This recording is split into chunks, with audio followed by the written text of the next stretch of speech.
What's up, everybody? Now, this is a video that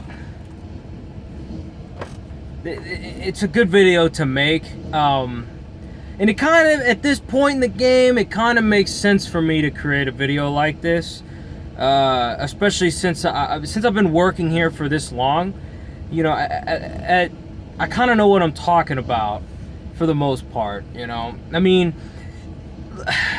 if you watch a video about a trucking company, but the person only worked there for 2 weeks or quit after a month, you know, how much do they really fucking know about that company if they only worked there a month, you know? But I know it's been a while since I've been on here. I finally got my phone back. It was a big pain in the ass to get my phone fixed, but I finally did.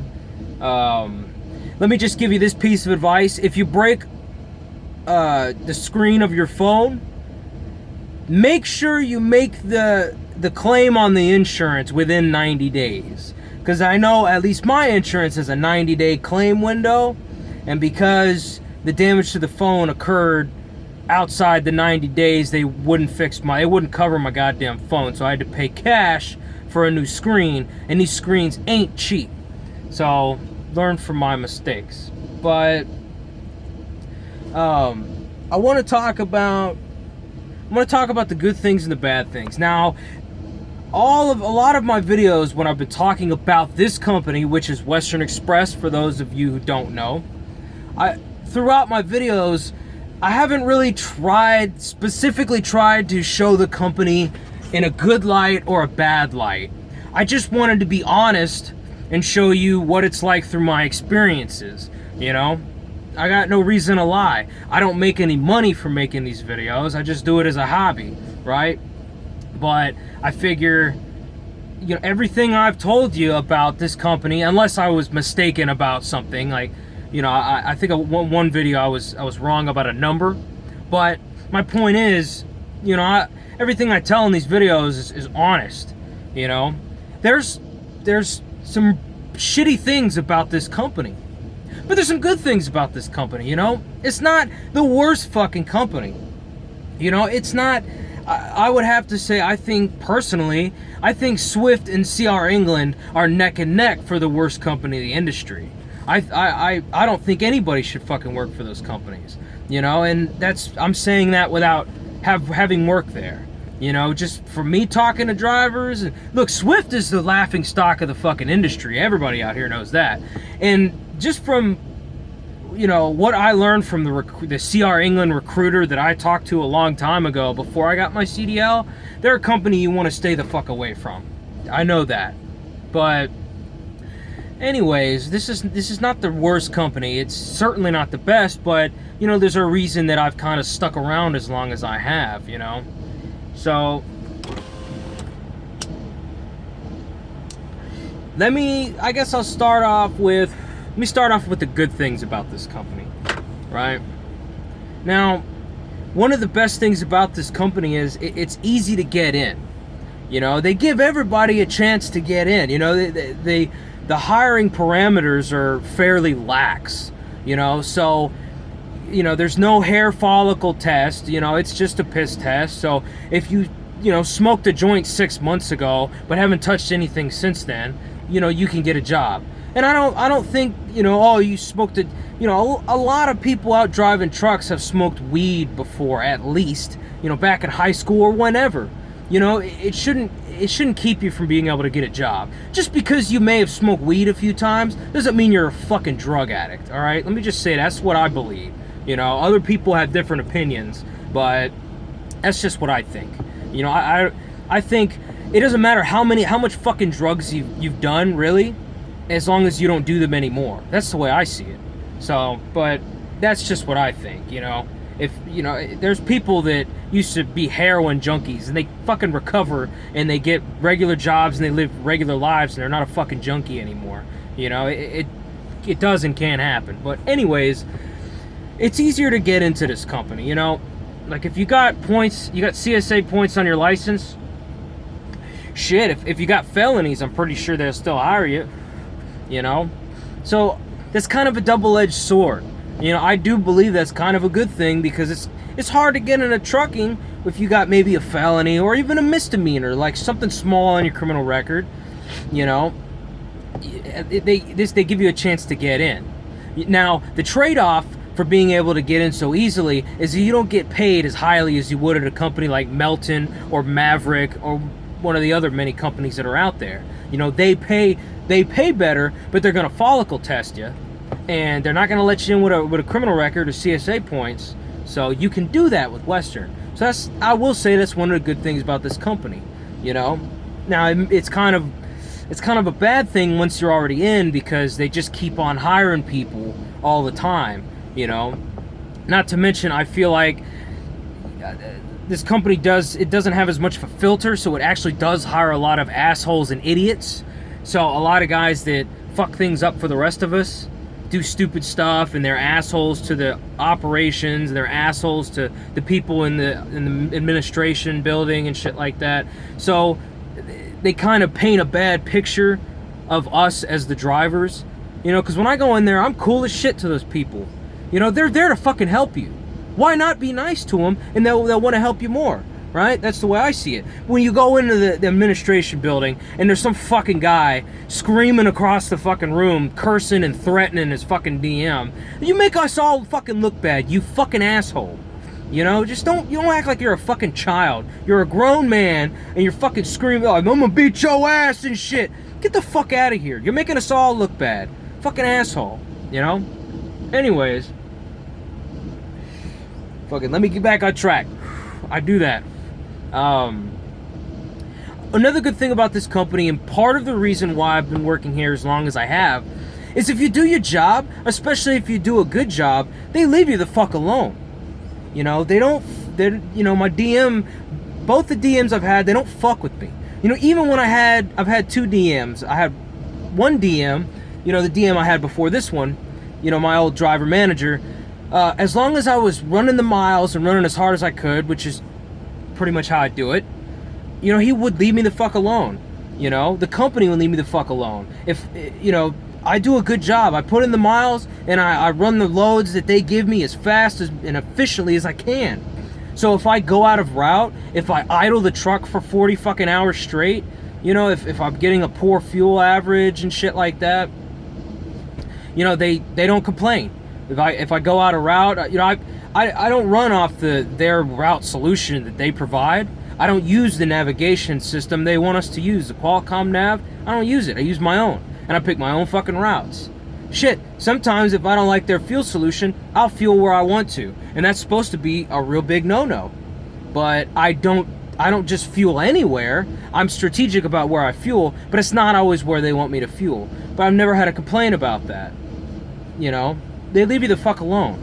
And on the trucks, there isn't a camera in here watching me all the time, everything I do. There's not a sensor on the front of the truck that controls my goddamn speed so I can't tailgate or whatever, like the Walmart trucks have, and Maverick and a lot of those other fucking companies. They got a sensor out front that matches the speed of the vehicle in front of you so you can't tailgate. So, and I don't even understand how that works. If someone cuts you off, does the truck just start coasting and slowing down? What the fuck is that? It's weird.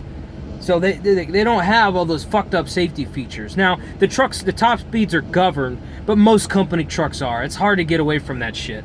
Even if you're governed at 65, you're still fucking governed. So there is that. Look, it's their fuel, it's their truck. They're going to do with it what they want.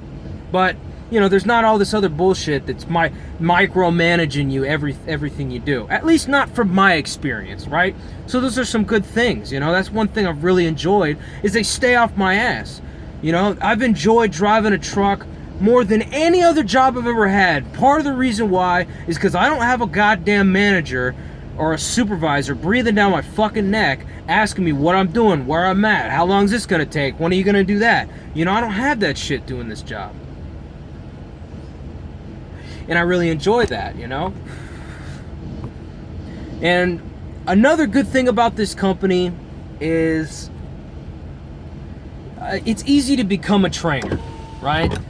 Now, a lot of people out there will look at that, well, you know, no one that's been driving for less than 10 years should be a trainer. No one that's been driving for less than X amount of time should be a trainer. Well, you may have a point, but you know, the way I see it, you know, the incentive to become a trainer is so that you'll make more money. Now, the way that I see it is, if you've been doing this long enough, you know, and you've got some good experience, you're making decent money, and you don't really have as much of an incentive to become a trainer because you're making good money anyway. If you've been doing this for 3 fucking years, I would imagine you're making some decent money because you're not a rookie anymore. So I would think you have less incentive to be a trainer, right?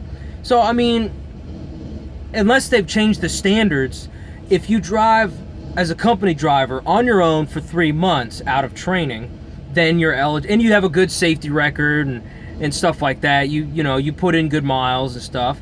After 3 months of being on your own, you know, if your performance is high enough, they'll offer it to you. They offered it to me. You know, of course, I didn't start training after I'd been alone for about 6 months, you know, because I still hadn't decided and I didn't really want to, and then, you know, I kind of decided to. But if you wanted to become a trainer, you know, and you want to make that extra money, month of training or however long it takes you to train, if you run for the company for 3 months, good performance, they'll offer it to you. And, you know, it can be a good thing. If you're leasing a truck, you could pay off a truck in half the time. You really can. I mean, if your money's in order and you keep track of how much you're making and stuff like that, if you run as a trainer and you lease a truck, and this really applies to just about any company, but it applies here as well. If you lease a truck and you run a trainee, you can pay off a truck that much faster, you know, if you're smart with your money. So, I mean, it's kind of a good thing, you know. If that's really what you want to do and you want to make good money, you don't have to wait a fucking year to become a trainer. You could do it after 3 months, you know. So that's kind of some of the good things about this company, you know. To an extent, it's a relaxed company, you know. They're not riding your ass about every little thing, you know. Look, I mean,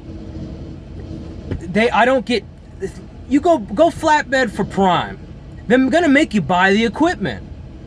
It comes out of your check. You know, it's mandatory. Whether you want to buy that equipment or not, they're going to charge you out of every paycheck to pay for your equipment. Now, when you pay off the equipment, you own it, but they make you buy your equipment. This company doesn't do that. They don't charge you anything to use their equipment. You lose some equipment, it gets worn out, it breaks, whatever, they will replace it free of charge. You know, so that's a benefit, at least that I see over Prime. You know, so that's a good thing. You know, and it's laid back in a lot of ways. You know, it's just not that much stuff to deal with. I've gotten stuck twice and had to have a tow truck pull me out twice. You know, I'm pretty sure I signed a contract saying that if I got stuck, I would have to pay for it. I didn't have to pay a dime for either time. You know, I got into a minor accident not too long ago. You know, I backed into another truck at a truck stop. You know, I made a fucking mistake, tried to squeeze into a spot that I should have known better not to try to get in there. Had a 53-footer, but I figured, I could probably squeeze in. I was wrong, and I ended up causing some minor damage to another truck, you know, all that good stuff. It wasn't that big of a deal, but it is what it is, you know. I should have known better, but, you know, accidents fucking happen, right? It's the only accident I've ever had out here, other than that other one, but it's a different story. But, you know, all in all, they could have made me pay the $500 deductible for that insurance claim. You know, wasn't any damage to my truck or trailer or any of that shit, but, you know, there's some damage to the other truck. There's a claim. There's going to be a claim. You know, I didn't have to pay any money. I didn't get fired. Company did not make a big fucking thing about it. Now, I did report the accident. I followed their procedure for reporting it, as I always have. Whether it's even an accident, something minor that I don't even think a claim is necessary, I still filed a fucking claim just to be on the safe side, because they're real anal about that shit, but that's okay, you know. Look, I've had to been pulled out by wreckers twice. I call it caused a minor accident. They haven't fucked with me on any of that shit, you know. So those are some of the good things about this company, right?